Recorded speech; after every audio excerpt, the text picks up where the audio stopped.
My name is Jake, and I'm 29 years old. For as long as I can remember, I've been the black sheep of my family. Not for any real reason, at least. Not one I could ever understand. My parents always favored my younger brother, Ryan, and my older sister, Emily. It wasn't subtle. It wasn't one of those situations where you grow up and only later realize something was off.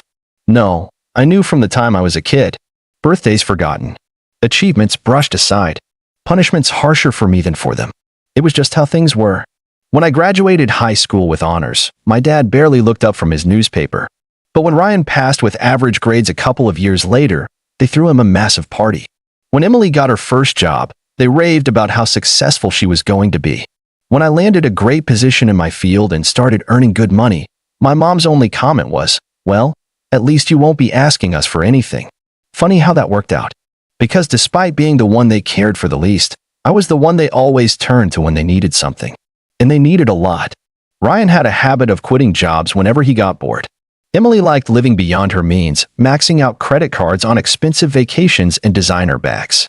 And my parents, well, they weren't exactly great with money either. So, guess who they called whenever things got tight? Jake, can you help Ryan with rent this month? Jake, we just need a little loan to cover Emily's car payment. Jake, your father and I are struggling with the mortgage. Just this once? I was a fool. I helped them. Every time. I convinced myself they'd finally appreciate me if I proved I wasn't just the forgotten son. If I proved I could be useful. And for a while, it worked. They treated me better, not with love, not the way they did Ryan and Emily, but at least with some level of respect. But that was only when I was giving. The moment I hesitated, the moment I needed anything from them, it was like I had asked for the world. Jake, why are you being so selfish? We're family. You make the most money out of all of us. Why are you acting like this? Oh, come on. You know we'd do the same for you. They wouldn't. They never had. Still, I played my role. I told myself that maybe this was just how families worked. Maybe I was the problem for expecting things to be different. That changed last summer. We were supposed to go on a family vacation. It had been planned for months. My parents, Ryan, Emily, their spouses, their kids, everyone was going. And for once, I was actually looking forward to it. It wasn't even about the trip itself. It was about the fact that they had invited me. They had included me, genuinely, in something. That almost never happened. The plan was to meet at my parents' house in the morning, leave our cars there, and drive together to the airport. I had even taken care of a few expenses, booking an upgraded rental and covering some extra costs for the trip, because, of course, none of them had saved enough for it. I woke up early that day, packed my bags, and headed over, feeling something I hadn't in a long time. Hope. When I pulled into the driveway, something felt off. The house was too quiet. No rushing around, no last-minute packing chaos. Just stillness. I knocked. No answer. I pulled out my phone and checked my messages, wondering if they had changed plans. Nothing. Then my phone rang. It was Emily. She was laughing before I even answered. "Oh, Jake. I was wondering when you'd call." My stomach twisted. "Where is everyone?" "Oh, didn't you get the message? We left early. Mom and Dad didn't think you'd mind staying back, you know, just in case. Someone needed to take care of the house and, oh, right, we left Max there too. He loves you, doesn't he? Max, their golden retriever. They had left me behind to dog sit while they were off on a cruise. The trip I had helped pay for." My mouth went dry. "You're joking." "Oh, don't be so dramatic." Emily scoffed. "We'll bring you back something nice, okay? Gotta go, service is spotty out here." And just like that, the call ended. I stood there, gripping my phone, staring at the locked door of my parents' house. I wasn't even surprised. I should have been, but I wasn't. Because this was exactly the kind of thing they would do. And for the first time in my life, I felt something shift. A cold, quiet realization settled in my chest. They had taken and taken and taken from me for years. They had used me, dismissed me, treated me like nothing more than a wallet and an afterthought. And now? Now, they were about to learn what it felt like when I finally stopped giving. After I stood there in the driveway for a few moments, trying to process everything, my emotions started to simmer: anger, betrayal, frustration. The cool morning air didn't help clear my head. If anything, it only made me feel more isolated. I had been a fool, hadn't I? All this time, I thought I was doing something good for them, being the dependable son, the brother who would always have their backs.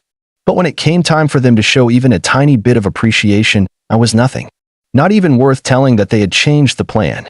I was about to leave when I remembered the one thing they always asked of me. Can you take care of Max for us? They had always known I had a soft spot for the dog. I'd walked him, fed him, played with him every time they went on vacation. It was always me who took care of their responsibilities when they were busy living their lives, and Max had become a part of that. But this time, things were different. I walked into the house, and Max was there, wagging his tail like nothing was wrong. He didn't know any better. I couldn't look at him and just leave him there, but I couldn't stay either. Not after what they had done. I needed to make a decision. Fast. I grabbed a pen and some paper, sitting down at the kitchen table. The room felt emptier than it ever had before. I couldn't avoid this any longer. I owed them nothing. I had spent so much of my time, my energy, and my money trying to be a good son, a good brother, and in the end, I was just a backup plan. I had nothing left to give. So I wrote it all down. Dear Mom, Dad, Emily, and Ryan, I'm sure you're all having a great time on your cruise. I bet the relaxation is well earned. I hope you get some sun, have fun, and forget about the little things at home, like, I don't know, the house or Max, or the fact that I was left behind without even a heads up. I'm not angry. I'm disappointed. But more than that, I'm done. I've been paying your bills, covering expenses, handling your financial burdens for years now, and I'm done. Every time you needed something, I gave. And each time, I was treated like an afterthought. The moment I needed help, no one was there. So, it's time I stopped being the safety net. I'm ending all financial support from this point forward. You'll need to figure it out on your own from now on. I've already made arrangements for Max. He's staying with the neighbors until you get back. I'm sure they'll take good care of him, as they're much more responsible than I ever was when it came to your family. Enjoy the rest of your trip. Jake. I stared at the note for a moment longer, my hand still gripping the pen. I wasn't expecting any kind of response. I had been pushed to my limit, and there was nothing left to say. I folded the note carefully, grabbed Max's leash, and slipped out the front door. I walked down the street to the neighbor's house, hoping they would be home. They were nice people, quiet, friendly, and always willing to help out when needed. I had never asked them for anything before, but this time was different. I knocked on their door, and Mrs. Thompson answered. Hey, Jake, she said, surprised but smiling. Everything okay? Hey, Mrs. Thompson. Yeah, everything's fine. I need a favor. Her smile faltered slightly, but she still nodded. Of course. What's going on? I looked down at Max, who was wagging his tail happily, completely unaware of the storm brewing in my life. I need someone to look after Max for a bit. My family left on their vacation without even telling me. They didn't need me, but they still left me to watch their dog. I paused, trying to keep my voice steady. Would you mind taking him in until they get back? I can't be here right now. Mrs. Thompson's eyes softened, and she reached down to pet Max, of course, Jake. I'll take care of him. You know that. You've helped us before, and we've got plenty of space for him. No problem at all. I handed her the leash and felt a weight lift off my shoulders. Thanks. I really appreciate it. She gave me a reassuring smile. You're welcome. Go take care of yourself, okay? I nodded, forcing a smile, and turned back toward my parents' house. I didn't want to be there anymore. I didn't want anything to do with them. As I walked away, I felt the familiar sting of betrayal, but this time, I didn't let it consume me. This was the beginning of the end. I was done being the fall guy, the one who always helped when no one else cared. I didn't care how they felt when they got back. They would see the note, they'd find out I was done, and they'd feel the weight of their choices. And I would be free. But as I reached my car, something gnawed at me. A sense of unease. What would they do when they came back and found my note? How would they react to me cutting them off for good? I had no idea, but I was about to find out. I drove back to my apartment, trying not to dwell on the anger building in my chest. I had made my decision, but I had no clue how far it would take me. I knew I had made the right choice, but that didn't mean the road ahead would be easy. As I pulled into my parking spot and turned off the engine, I thought about the note one last time. The finality of it settled in. No more backing down. No more giving in. They would regret this. And by the time they figured out what had happened, it would be too late. When I left the note, I made sure to leave it somewhere obvious, somewhere they couldn't ignore it. I placed it on the kitchen table, right next to the coffee maker, something that would guarantee they'd see it the moment they walked through the door. I couldn't be there when they read it. I wanted them to feel the weight of it, to absorb the impact without me in the room to soften the blow. I wanted to be far enough away to let the panic set in, but close enough to see the fallout. It took about 3 days before they finally came back. In the meantime, I didn't hear a word from them. The silence was deafening, and part of me almost felt a pang of guilt. But then I reminded myself that this had been a long time coming. I had given them so much. Too much. I had spent years covering their expenses, bailing them out of bad situations, and shouldering the burden of their irresponsible spending. And for what? So they could leave me behind on a family vacation without a second thought? So they could mock me behind my back while they made all their plans without considering what I might want or need. The truth was, I had never been more exhausted of being their fallback. I wasn't going to be their ATM anymore. I wasn't going to be the person they came to when they needed help, but never bothered to think about when they were making their plans. I checked my phone. Nothing. I wasn't sure what to expect when they got back, but it certainly wasn't the silence I was hearing. I figured they'd at least call me to ask where I was, or to demand an explanation for the note. But nothing. The whole situation felt strange. Like they were pretending everything was normal and I was the one in the wrong. Soon enough they called me. Jake. My dad's voice was a mix of confusion and frustration, as if I had done something wrong by not being there. Where are you? Jake. My mom's voice followed, this time with a hint of worry creeping in. Where is he? Then, a moment of silence, followed by Emily's voice. Wait, what's this? My sister, Emily, sounded confused, and I could hear the rustling of paper. Then came the silence again, but this time it was thick with uncertainty. My mom's voice returned, only quieter than before. What is this? Is this a joke? I waited, listening intently. Jake wouldn't. He wouldn't do this, my dad muttered, though it was clear that he didn't believe it himself. No way. Then, the sound of footsteps as they moved toward the kitchen. I couldn't see them, but I could hear the quiet panic building with every step. I had written it plainly, and I knew it would hit hard. It was direct. I wasn't playing games anymore. The words on the note would make them face the reality of their situation. I'm ending all financial support from this point forward. You'll need to figure it out on your own. I've already made arrangements for Max. He's staying with the neighbors until you get back. I heard my dad's voice again, this time more frantic. What is this supposed to mean? We need you. We've spent so much money already. You think we can just pay for everything ourselves? My sister, Emily, joined in, her voice tinged with disbelief. Are you seriously just going to leave us high and dry like this? After all we've done for you? You think we can afford this vacation without you? I could hear the panic rising in their voices, and it was like a wave crashing against me. They were scrambling, trying to make sense of my decision, but I knew it wouldn't matter. The words were already out there. They couldn't take them back. The worst part? They didn't seem to care that they'd left me behind. Not once had anyone said, hey, maybe we shouldn't have done that to Jake. No. They were mad because I wasn't doing what they wanted. They were mad because I had drawn a line in the sand. After a few moments of stunned silence, the voices started again, this time louder, more frantic. Jake, this is insane. My dad shouted. We're family.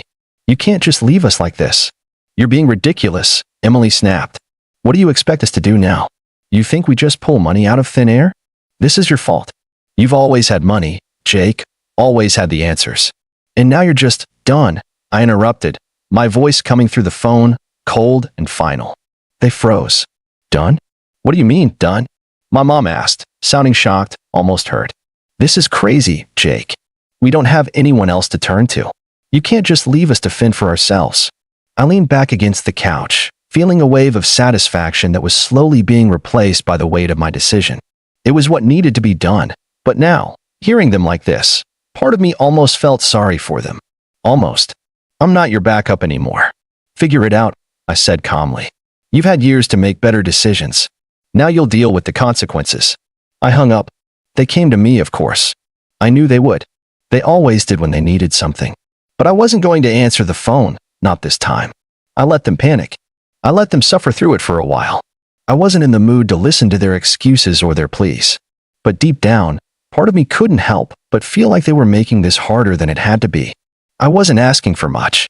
I wasn't asking for their gratitude or even their understanding. All I had ever wanted was to be treated like more than just a safety net. They had used me for too long. Now, they were on their own. I was done being the person they could always fall back on. If they wanted to survive without me, they had to learn the hard way.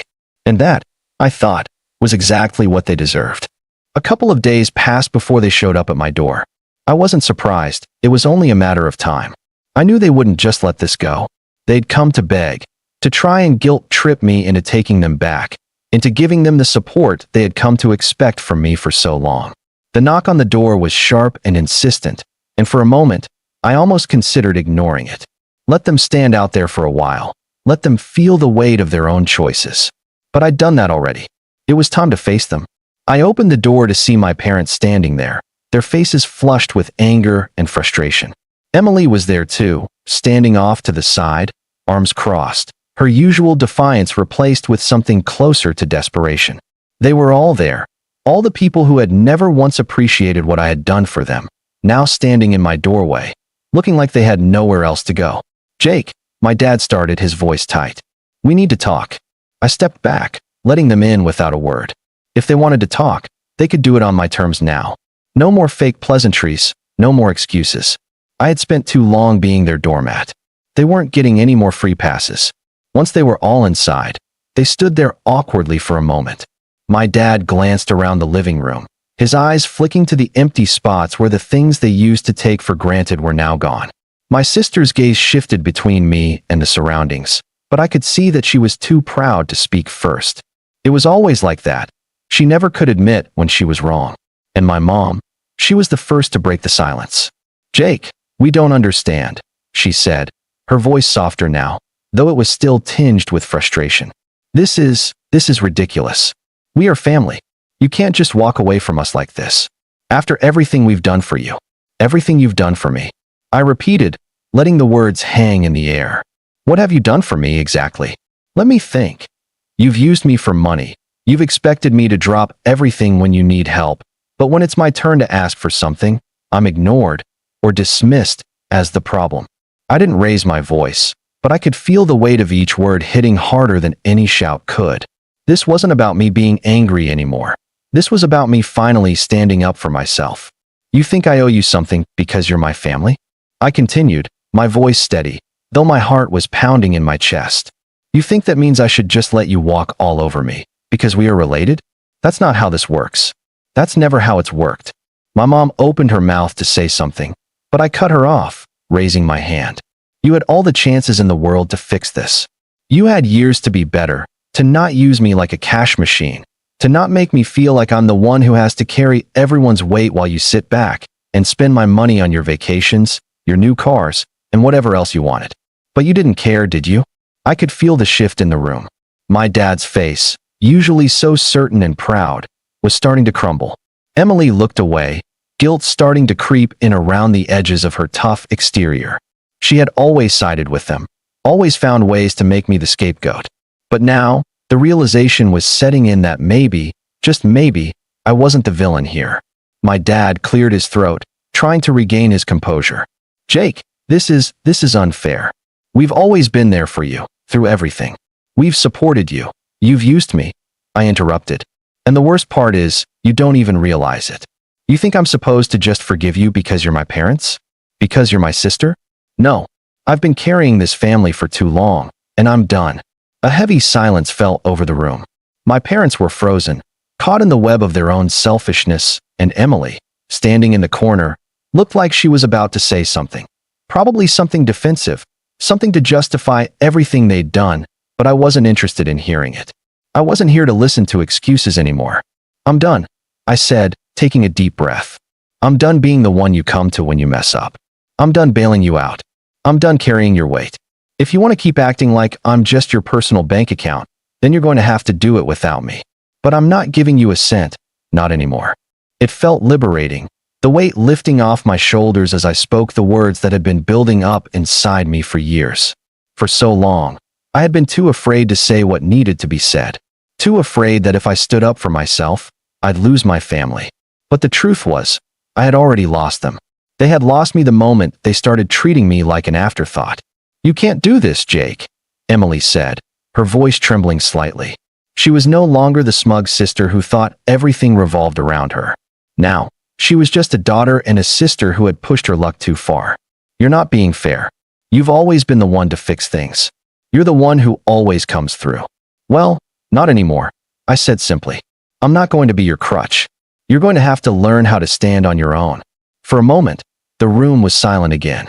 My parents were staring at me, their expressions a mix of shock, disbelief, and something else, regret, maybe. But it was too late for that now. They had made their choices. They had treated me like a tool, not a person, and now I was walking away.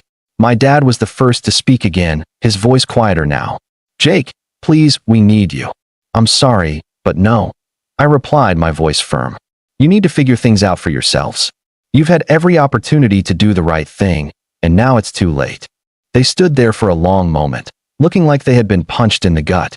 I could see the realization dawning on their faces, and part of me almost felt bad for them, but not enough to change my mind. "This is what happens when you treat people like they don't matter," I said, my voice softening, but not my resolve. "You don't get to just come back and expect everything to be okay because you're my family. That's not how respect works. You've lost it." They didn't say anything else. There was nothing left to say. I watched them walk out the door, heads hanging low, their pride shattered in ways they never saw coming. I didn't feel satisfaction or triumph. In fact, I felt empty. But it was the right thing to do. I spent the next few hours pacing around my house, trying to clear my mind, trying to figure out if I had made the right call. The silence that followed felt like a weight, but deep down, I knew I had made a decision I wouldn't regret. I finally sat down at my desk and pulled up this post.